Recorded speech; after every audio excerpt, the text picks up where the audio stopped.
करायचं. आम्हाला खूप त्रास होतो, पोटात पण आग होती, पण आता बरं आहे. पोटात तब्येत बरी, उठायला चालायला खूप त्रास होतो.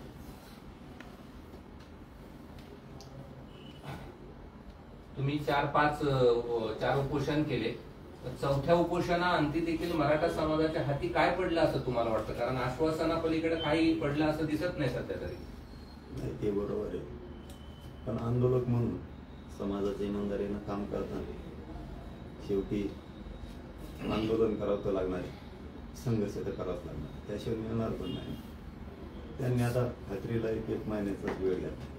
आम्ही 15 दिवस देत होतो, तसं आम्ही 1 दिवस पण देणार नव्हतो. आपण ठीक आहे, सरकारचा मान सन्मान करायचा म्हणून आम्ही त्यांना 1 महिन्याचा वेळ दिला. आणि ते म्हणले ना, असा शब्द वापरला त्यांनी की ते टिकलं पाहिजे, कायद्याच्या कसोटीवर टिकलं पाहिजे, ती जबाबदारी आमची आहे, कोणी त्याला चॅलेंज नाही केलं पाहिजे. त्याच्यासाठी 1 महिन्याचा वेळ, एवढे वेळ द्यावाच लागला. शब्द असे होते, कायद्याच्या कसोटीवर आम्हाला ते टिकवायचं, कायमचं ओबीसी पण मराठ्यांना आरक्षण द्यायचे शब्द होते, म्हणून 1 महिना वेळ दिला. कशाला उगाच गडबड करायची म्हणलं, दिलं परत त्यांनी मला उडालं. आम्ही म्हणलो होतो कायद्यात टिकणार नाही, तुम्ही कायद्याच्या कसोटीवर टिकवण्यासाठी आम्हाला वेळ पाहिजे होता, म्हणून दिला दादा. काल मंत्री तुम्हाला भेटायसाठी आले होते, त्यानंतर तुम्ही त्यांच्याशी चर्चा देखील केली एकांतामध्ये. नेमकं काय त्यांचं म्हणणं होतं आणि त्यांनी काय पुन्हा आश्वासन तुम्हाला दिलं? आश्वासन तेच, फक्त एकच सांगितलं मी त्यांना, ते दगी फटके होऊ देऊ नका. आता मला, माझ्या समाजाला राजकारणाकडे आम्हाला जायचं नाहीये, त्या रस्त्यावर आम्हाला उतरू नका. त्याला जबाबदार तुम्ही असणार आहे, सगळे राजकीय पक्षाचे नेते. त्यामुळे आमचा हक्काचा आम्हाला आमच्या गोरगरिबाच्या पोरं आरक्षण देऊन मोठे करायचे, हेच ध्येय पहिल्या दिवसापासून 10 महिने झाले आणि शेवटपर्यंत तेच राहणार. तुम्ही नाही दिलं, मग त्यांनी जाहीरच सांगितलं, विधानसभेला टाकते आम्ही 4-5 समुदायाचे बांधव म्हणजे समाज आणि मात्र विधानसभेत उतरणार. एसआयटी बाबत जरा स्पष्टता करा ना, तुमचं सरकारशी काय बोलणं झालेलं आहे आणि एसआयटी बंद केली आहे का, चौकशी का काय झालंय, थोडंसं स्पष्ट करा ना. खास करून फडणवीसांसोबत बोलणं झालंय ना याबाबत? हो, मी कालच सांगितलं. त्यांनी सांगितलं बरोबर. त्यांचे आमदार आले होते राऊत साहेब, त्यांनी सांगितलं माझं त्यांच्याशी बोलणं झालं. आम्ही 2-4 घंटे बोललो. ते एसआयटी रद्द करणार आहेत, रद्द केली म्हणले ते, पण पुढच्या याच्यात काय तारीख संपली म्हणले तिची, असं म्हणले ते, तिची तारीख संपली, त्याच्यामुळे आम्ही ते आता बंद करणार आहेत. ते एका शब्द वापरला तर नाही ध्यान राहिलं, ते बंद करणार आहेत म्हणून त्यांच्या हातात माहीत पाठवलं. म्हणून मग सांगा तुम्ही. मग त्यांनी पण सांगितले, आपल्या कॅमेऱ्यात ते कैद बी झालेलं आहे आणि मलाही सांगा. म्हणलं सांगू का, मग मी सांगून टाकलं असं असं एसआयटीच्या बद्दल, केसेस बद्दल. अंतर्गत आमच्या आई बहिणीवरती केसेस झालेले आहेत, महाराष्ट्रातल्या लाखो झालेल्या आहेत आणि विशेष म्हणजे सगळ्या सोयीची अंमलबजावणी. फडणवीस यांनी स्वतः सांगितलं का एसआयटी संपली, आम्ही थांबवली किंवा मेली म्हटले तुम्ही? काहीतरी शब्द होता त्यांचा, फडणवीस साहेबांचा. मी त्याला सांगितलं, मी कधी लपून ठेवतो, सांगतो एवढं शब्द वापरलं मी त्या आमदार साहेबांना. सांगतो का तुम्हाला 1-2 दिवस लागत, तर ते म्हणलं नाही लगेच सांगून टाका. तेच म्हणले आपल्या तिथं आलं की ना, तेच स्वतः म्हणले आता रद्द केली, कशा अंगा आणल्या माहित नाही. पण हे पण एक मूळ कारण होतं ना यावेळेस, म्हणजे आंदोलन लवकर हे करायचं. कोणतं? थोडं एसआयटीची जी तुमची मागणी होती, ते निर्णायक होणार नाही चौकशी, हा अन्याय आहे, जाणीवपूर्वक गुन्हे दाखल करण्याचा प्रयत्न केला जातोय, तर हे सगळं रद्द केलं म्हणजे ही तुमची एक मागणीची पूर्तता झाली असंच म्हणूया ना? नाही, यासाठी माझी मागणीच नाही, सगळ्या सोयऱ्यांची. ते त्यांनी विषय काढला, मी माझा विषय माझ्या समाजासमोर ठेवला नाही, सरकारसमोर पण नाही ठेवला. मी समाजासाठी भोगायला तयार, पण समाजाने खालून उचलला की आपल्या माणसाला जिथं गुतवलं जाणार आहे जाणून बुजून खोटं षडयंत्र करून, ते एसआयटीचं काय ज्यावेळेस असं समाजाने विचारलं. कारण माझं मी कधीच ओढत नाही, माझ्या समाजाची बाजू ओढत. मग त्यांनी बोलायची सुरुवात केली, ती रद्द केली, मराठा करणार आहेत. आता काय खरं काय केलंय पत्र कोणाचं राहतात नाही माहित नाही, पण जे खरं आहे ते राऊत साहेब बोला म्हणले सांगितलं. या आधी पण तुमचं उपोषण सुरू असताना अनेक वेळा मंत्री यायचे, बसायचे, चर्चा व्हायच्या, निष्फळ व्हायच्या, लांबत जायचं. काल जादूची काढणीच फिरली आणि जरांगे पाटील खूप लवकर कन्व्हिन्स झाले. नाही, शब्द तसे होते. मी शब्दावर लक्ष देतो, मी घाईगडबड नाही करीत. मी शब्दावर लक्ष देतो. मला राजकारणाकडे जायचं नव्हतं म्हणून मी उपोषण केलं, तर सावध करत कोणी साकारलं की मला माझ्या समाजाला जायचं नाही. त्यांचे शब्द असे होते की ते आम्हाला टिकवायचे. मराठा आणि कुणबी कायदा करण्यासाठी नोंदी ती टिकवायचे, सगळ्या सोयऱ्यांची अंमलबजावणी टिकवायची, हैदराबादचं गॅजेट टिकवायचं आहे, हैदराबाद संस्थांचं, सातारा संस्थांचं बंद गव्हर्नमेंट हे आम्हाला टिकवायचं आहे. मग कायद्याचं कसं ते टिकवायचं असलं तर पुन्हा चॅलेंज नाही व्हायला पाहिजे म्हणून वेळ पाहिजे. शब्द तसे होते. मग आता आम्ही 10 महिने झालं लढतो आणि मग थोडी गडबड करू ते का पुन्हा उडवायचं पुन्हा समाजाला लढायला लावायचं का, त्यापेक्षा राहू द्या महिना. ह्या विचाराने म्हणजे सखोल आणि चारही बाजूने विचार करून आम्ही त्याला हा म्हणलेला आहे आणि समाजाला विचारून हा म्हणलेला.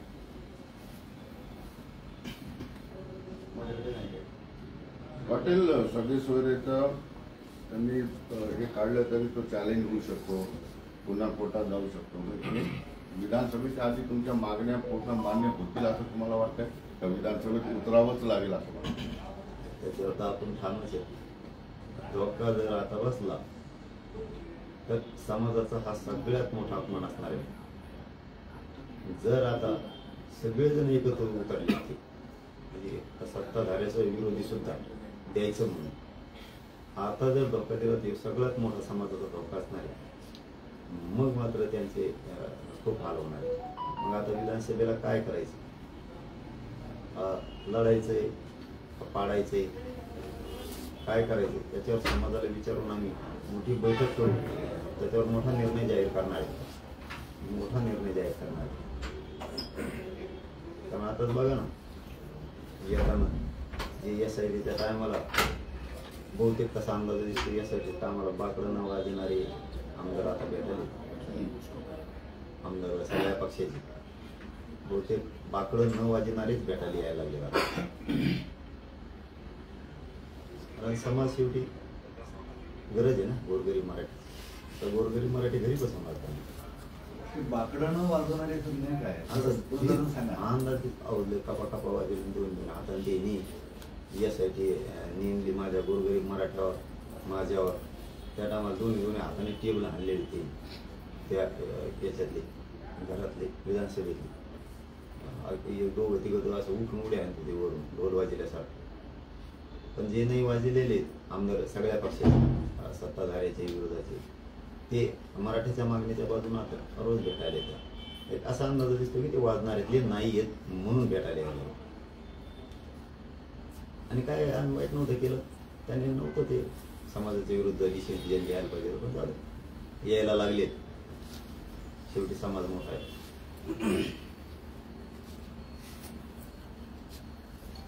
ठीक आहे. मध्ये एक मुद्दा आला होता पाटील की काही लोकांनी बैठक घेऊन शरद पवारांनी या सगळ्या जे आंदोलन आहे त्याचं नेतृत्व करावं अशा पद्धतीची मागणी केलेली होती. काय करावं? शरद पवारांनी मराठा आंदोलनाचं नेतृत्व करावं. मराठा समाजाचं नेतृत्व शरद पवारांनी करावं असं कशासाठी? आरक्षणासाठी. सर्व समाजात तुमचं आंदोलनाचं नेतृत्व आता होतं तेव्हा नाही ना आता. वा तुमचं नेमकं आंदोलन संपलं आहे पण लक्ष्मण हाके तिथं वेशीवर बसलेले आंदोलन त्यांचं सुरू आहे आणि संविधान वाचवा आणि आरक्षण सुरक्षित करा असं तुमचं म्हणणं नाही. ज्याचा अधिकारी त्याच्यावर बोलत नसतो कोणाला. त्यांना आपण विरोधक कोणालाच मानलेला नाही. मानलेला आहे तेव्हा त्यांना कधीच मानल्या नाही. त्यांच्या विरोधात आपण कधी आतापर्यंत बोललेलं सुद्धा नाही. एक सुद्धा आपला ते एवढं एकच आहे तरी मराठीची काडी करून वाटवं काढणार. छगन भुजबळ असं म्हणाले की जरांगे पाटील राज्यातील 288 उमेदवार उभे करावेत आणि त्यांचे स्वागत करतो आणि देशाला एक नवीन नेता मिळेल. तुम्हाला शुभेच्छा देतो. मला कोणी आता वैद्यशीय घ्यायचं द्यायला ते बोललं की त्याला जमत नाही पण तसं त्याच्यावर नाही देत नाही आपण.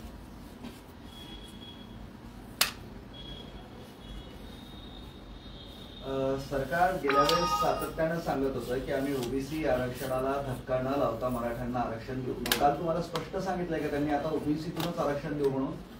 ओबीसीतून नाही म्हणा मग काय पाहिजे ओबीसीतूनच पाहिजे. धक्काच लागत नाही हो धक्काच लागत नाही राहिलं कोण लागणार नीट सांगत नाही हो नीट सांगत नाही. हे बघा एवढेच वेळेस सांगतात बोलायला त्रास पण स्वारी एक शब्द उशिरायचे नाही ठीक आहे. फोटो सांगत आहे बघा ओबीसीचे 2-3 नेते ते वरचे मराठा विदर्भातला आरक्षणात गेला कांदेचा गेला कोकणचा भाग गेला जवळपास 70-75% पश्चिम महाराष्ट्राला गेले मराठा राहिले तुमच्या आरक्षणात ओबीसी ते आता नोंदीत काही गेले कशाला विरोध करतात.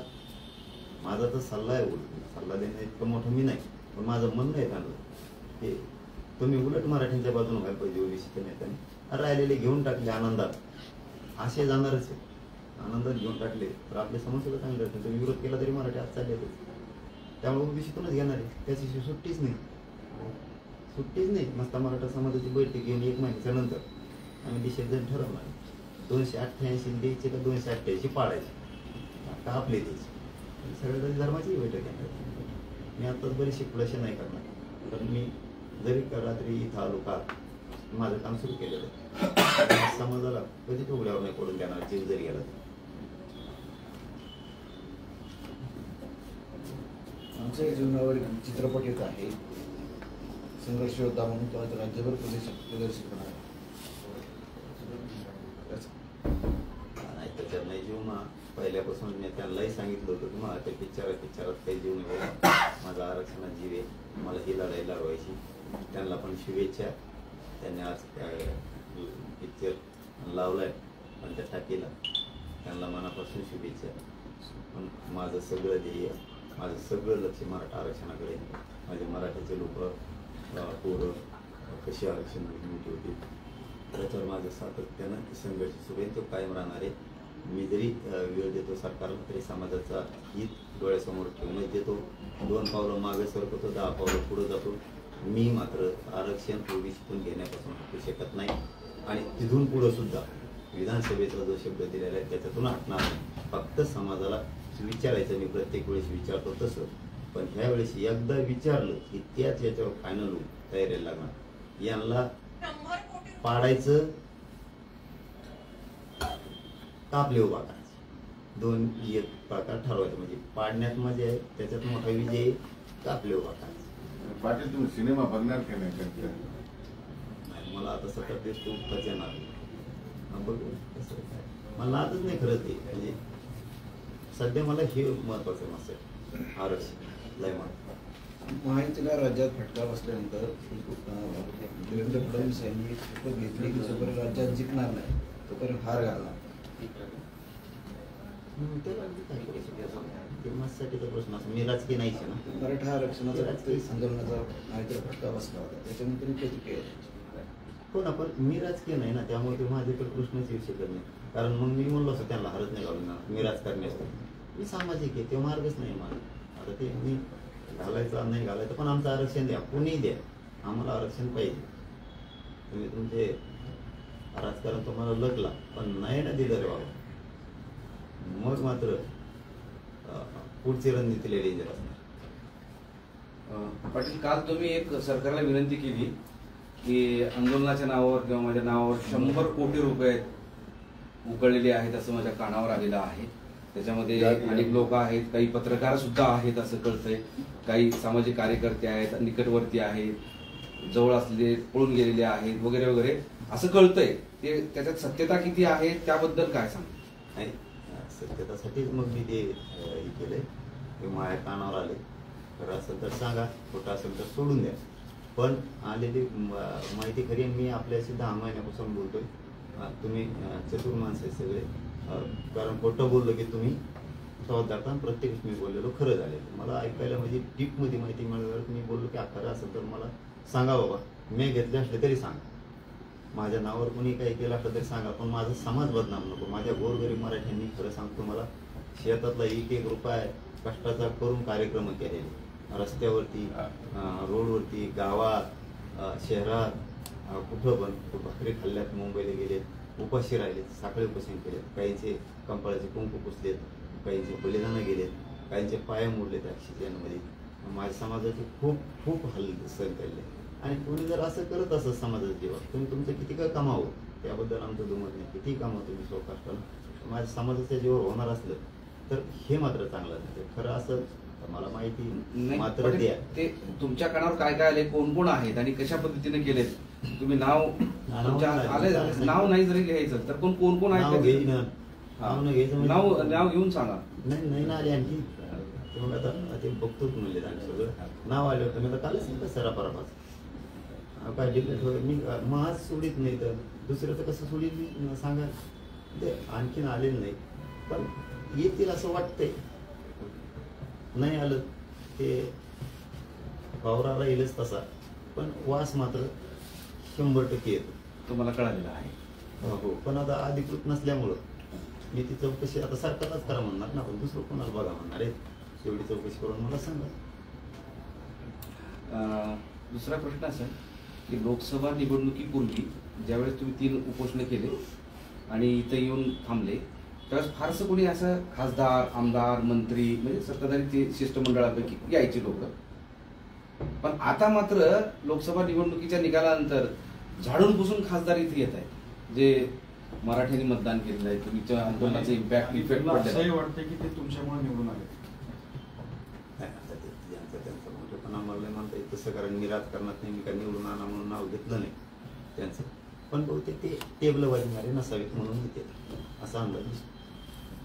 टेबल वाजणारे जे सगळ्या पक्षाचे म्हणजे विरोधी पक्षाचे सत्ताधाऱ्याचे टेबल न वाचवणारे मराठा समाजाचं मी काम करतोय, गोरगरिबाचं काम करतोय, रात्रंदिवस जीवाची बाजी घेऊन संघर्ष करतोय म्हणून एखादी मायापोटी येत असावेत असा अंदाज आहे. पण टेबल वाजणारे ते नाही असं एकूण दिसायला लागले. टेबल वाजवणारे पण आता येऊ लागलेत असं म्हणायचं का? दिसत ना ते 2-2 हाताने वाजणारे ढोल बडिल्यासारखे ते दिसत नाही येत, पण येते त्याचा अर्थ समाजाचं काम करतोय. मग ते कोणत्या पक्षाचे आमदार खासदार असो त्यांना वाटतं ते समाजाचं काम करतोय, याला भेटायला गेला पाहिजे म्हणून येत असतात, पण ते टेबल वाजणारे नाहीत असं दिसतंय म्हणून येते. थँक्यू. बीड जिल्ह्यातील किल्ले धारूर येथे रातोरात जे छत्रपती शिवाजी महाराजांचा पुतळा बसवण्यात आलेला आहे. आपले जुने सहकारी बाळराजे आवारे यांनी हा कसं या भूमिका रातोरात बसवला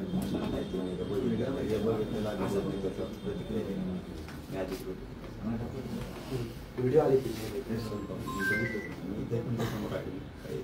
कारण संवेदनशील विषयात बोलताना माणसांचा वापर संवेदनशील विषय, दैवताचा विषय. मराठा समाजाची नाराजीचा फटका विधानसभेत बसू नये यासाठी आज भाजपची मुंबईमध्ये बैठक पार पडते. शंभूराजी साहेबांनी तर काल असं सांगितलं तर बैठक आहे त्यांची, परंतु मंत्रिमंडळाच्या उपसमितीची बैठक घेणार आहे, शिंदे साहेबांच्या समितीची बैठक घेणार आहे आणि सगळ्या सचिवांची पण घेणार आहे आणि मंत्र्यांचे सुद्धा राज्याचा एकूण आढावा सुद्धा आजच घेणार आहे. आजपासून ते खूप कामाला लागणार आहे, कारण त्यांना कायद्याच्या कसं टिकवायचं म्हणून बऱ्याचशा बैठका आज मुंबईत घडामोडी होणार आहेत. आपण सांगितलेली माहिती खरी आहे, पण उद्याचं होणारं हे कालही त्यांनी सांगितलं होतं की आम्ही मुंबईत उद्या खूप मोठ्या घडामोडी करणार आहे. तर आमचं तेच म्हणणं आहे, समाज मोठा आहे, गोरगरीब आहे, याला द्या. हेच तुम्हाला डोक्यावर घेऊन नसते आम्ही काय शत्रू तुमचे का, तुम्ही आमचं थोडी शत्रू, तुम्ही बोलतात म्हणून नाही बोलतो, मग तुम्ही बोलू नका, हे समाज तुम्हाला डोक्यावर घेऊन नसतं. पण आरक्षणाशिवाय भाऊ सुट्टी नाही, आरक्षणाशिवाय सुट्टी नाही. मी कोणाचाच नाही, मी फक्त समाजाचा आहे, मी कोणाचा होऊ शकत नाही, मला कोणी करू शकत नाही, मला जेलला जायला मी भेट नाही, माझं कितीही काय म्हणतात ना त्याला अन्याय करायचा प्रयत्न केला तरी मी हटत नाही, माझी कशातच आहे. त्याच्यामुळे मी ती घेतल्याशिवाय हटत नाही नसता. विधानसभेला खरं सांगतो मी पश्चाताप, हो एवढा पश्चाताप येईल की मी आता इथून उठलो की मी बैठका सुरू करणार आहे जाती धर्माची प्रमुख लोकांची मी बैठका सुरू करणार, कारण मी आता 6 वेळेला घरी जाणार आहे तिथून सुट्टी झाल्याच्या नंतर. त्यामुळं मला सगळी रणनीती आखवायची कोशिश आहे. माझ्या समाजाला घरी जाणार का? पडून देणार नाही. हो हो. तुम्ही घरी जाणार तुमच्या, पण मग तुम्ही पाठीमागे एकदा घरी गेला होता, पण फसवल्याची भावना तुम्हाला झाली म्हणून नंतर तुम्ही घर सोडलं, पुन्हा तुम्ही आरक्षणाची लढाई सुरू केली, मग आता घरी जाताय? नाही ना, फसवलंच काय त्याचं. 10 महिने भरून टाका बरं तुम्ही. नाही त्याच्याबद्दल कौतुकच आहे तुमचं, पण फसवलं का नाही मला कर म्हणत नाही. मी गेलो म्हणजे काय आहे हे बघ, काय लावडी त्याच्यात. एकदा मुलीचं सिरियस जाती गेलं, एकदा मुलाच्या डोक्याचा आणि पायाचा प्रॉब्लेम झाला आणि ते दोन्ही बेशुद्ध होतं. मला माहित नव्हतं म्हणून गेलतो आणि 1.5 घंटे काही थांबलो नाही थांबू शकलो नाही. पण आता मला सांगा, शहागड याचा अर्थ अरे वेगळा घेताल तुम्ही, माझ्या परत ध्यानात वेगळा आहे. तिथं आम्हाला कार्यालय टाकायला लागतं या घडामोडीचं. मग सगळी वर्दळ इथं होण्यापेक्षा आंतरवाडी टप्पे पाडावं लागणार आहेत आम्हाला त्याचे. त्याचा अर्थ तसा आहे, म्हणजे त्याचा गैरअर्थ होईल परत, कारण मीडियाच्या बांधवात असं होऊ शकतं ना की तुम्ही आंतरवादी सोडताय का? नाही आंतरवाडी सोडायचं काय, आंतरवाडी सोडायचा विषय नाही. पण वर्दळ हाती होती तिथं आणि गाव देवासारखं. हे बघा ताबू माझं काम कसं आहे, मी माणुसकी जिवंत ठेवणारं पोर. त्या गावातल्या लोकांना त्रास नाही झाला पाहिजे, कीर्तनाचा नाही झाला पाहिजे, आवाजाचा, लेकर शाळेत जात त्यांचं ते नाही झालं पाहिजे. देवासारखं काम केलं आहे. पुण्यवान गाव आहे, वारकरी संप्रदायाचं गाव आहे. लोकांनी माझ्यावर आतोनात प्रेम केलं. जे आंदोलनात होते सगळ्या जाती धर्माचे जे लोक होते आतोनात प्रेम केलं. म्हणून मी कालच एक शब्द वापरला, मनभेद मतभेद काय झाले असते आजच जळून टाकले अंतरवाडीतच, आजच जाळे. मनात एक शब्दानेही शंका राहणार नाही. कारण तिथं शेतकरी वर्ग आहे सगळा, जाताना अडचणी, जाताना ट्रॉफिक गाड्या वाटतात. कालच आपण स्वतः साक्षीदार होता, 9 किलोमीटरवर लावायला जागा नव्हत्या गाड्या. म्हणजे मग परत लोकांचे हाल होते. शेतकरी वर्ग त्या गावाचे उपकार मी कधीच नाही विसरू शकत. मला पेक्षाही त्यांच्या माझ्यावर माया केली. मला रात्री कधी यायचो मी कार्यक्रम करू, तितक्या रात्री चहा द्यायची. फोन करत नाही स्वतःच्या मुलाचं सुद्धा. इतकं गाव मला जपलेलं आहे, पूर्ण गाव आंदोलनात वगैरे. त्यामुळं त्यांचे उपकार मीच काय कोणीच विसरू शकणार नाही. ही पवित्र भूमी आहे. फक्त तिथं नको हे मोठ्या पटांगणात पाहिजे की जेणेकरून जर ते मोठं ऑफिस टाकलं तर तिथं प्रचंड वर्दळ राहणार आहे. कारण ते राज्याच्या लेवलचं ऑफिस सुद्धा टाकावं लागणार, म्हणून तिकडं जाणं गरजेचं आहे. त्या ऑफिसचं काम मला वाटतं आज सकाळपासून सुद्धा झालं. 6 वाजल्यापासून शहागडला मोठं काम मला वाटतं बऱ्याचशा एकरमध्ये. ते आता मोजते. जी माहिती आत्ता मिळाली आहे तुमच्या अगोदर मला अर्ध्या घंट्यापूर्वीच उठलो मी ते लगेच मिळाली की मोजायचं सुरू आहे. कारण हे 2 कामं जर तिथं म्हणलं तर कसं होतं. मी काय करायचं, आंदोलनाचं बघायचं का हे येणाऱ्या लोकांच्या समस्या सोडायचं बघायचं. म्हणून कोणाचं तेच असतं, म्हणजे तुम्ही कोणत्याही सामाजिक कामाचं बघा असंच असतं. वेगवेगळ्या त्या वारून केल्याशिवाय ते होत नाही. एकाच जागेवर सगळा उताडा मग सगळी खिचडी होऊन जाते आणि कोण काय सांगत सगळा पचका होऊन जातो. त्यामुळं घरी जाणंही गरजेचं आहे. बरं घरी गेलो म्हणजे आंदोलन नाही सोडलं, बरं इथं घरीच राहतोय मी. अंतरवाली माझंच घरी, ती गरज आहे. मी कुठेही राहिलो, डोंगरात बी राहिलो तर समाजाचंच काम करतो. मग राही पुढे सुरक्षेचाही प्रश्न आहे ना, म्हणजे हे सुद्धा लय महत्वाचं आहे. मी कुठं राहायचं, अचानक ठिकाणी राहणं म्हणजे अनेक प्रश्न आहेत. म्हणजे एक ओळीचा प्रश्न असा की आता यापुढे आंदोलनाचं ठिकाण हे शहागड असेल? नाही, सेंटर केंद्र नाही. तिथं फक्त ऑफिस येणारे जाणारे लोकांच्या अडीअडचणी, आम्हाला पुढं काय करायचं त्याच्याबद्दल ते तिथं सगळं निवेदनबद्दल सगळं होणार. कारण ते मोठ्या करत राऊंडमध्ये ते टाकायचं ठरलं रात्री. त्याच्यामुळं सकाळपासून लोक आमचे लगेच कामाला लागले 6 वाजल्यापासून. आता येतो केंद्र नाही, केंद्र नाही. हे अंतरवाले मी सोडलेलं की काल सोडताना तुम्ही ठरवा. आता नको दादा, उपोषण नको आता उपोषण करून कवा तरी ते आंदोलन बंद करायचंच असतं, कोणाचं असलं तरी. 10 महिने गावानं संघर्ष केला अंतरवालीनं. माझ्या देवासारखे लोक आहेत ते, एवढं प्रेम केलंय. 10 महिने संघर्ष केला आणि काय पाहिजे, किती दिवस करायला लावायचं त्यांना, किती दिवस त्यांनाच करायला लावायचं. त्यामुळं शहागडकडं ऑफिस जर शिफ्ट केला नाही तर आम्हाला ती वर्दळ कमी होईल आणि काम करता येईल. पाटील साहेब, थोडक्यात आता उपोषण नको यापुढे. नको नाही दिले यांनी तर त्याच्यात जायचं. मी म्हणलोच ना आता की केव्हा तरी बंद करायचंच आहे. त्याच्यापेक्षा गोरगरिबाला देणारं वरिंडाला बरं ना. मुस्लिमांचा त्यांच्या आरक्षणाचा प्रश्न आहे, मराठ्यांचा आहे, दलितांचा आहे, धनगर बांधवांच्या आरक्षणाचा प्रश्न आहे, 12 बलुतेदारांचा आहे. मग ते प्रश्न सोडवले असतात ते गेल्याशिवाय काय पर्याय. मग ते गोरगरीब तिकडे घातलेले बरे. 10 महिने केलं लोक, याच्यापेक्षा काय अपेक्षा शक्य झाला. 10 महिने याच्यापेक्षा समाज असो किंवा सरकार असो याच्यापेक्षा काय अपेक्षा असते. 10 महिने देशातलं पहिलं आंदोलन असतं. 10 महिने चालू उद्याचे 25 तारखेला 10 महिने होते आंदोलन. त्याच्यापेक्षा गावाने किती भार सांभाळायचा.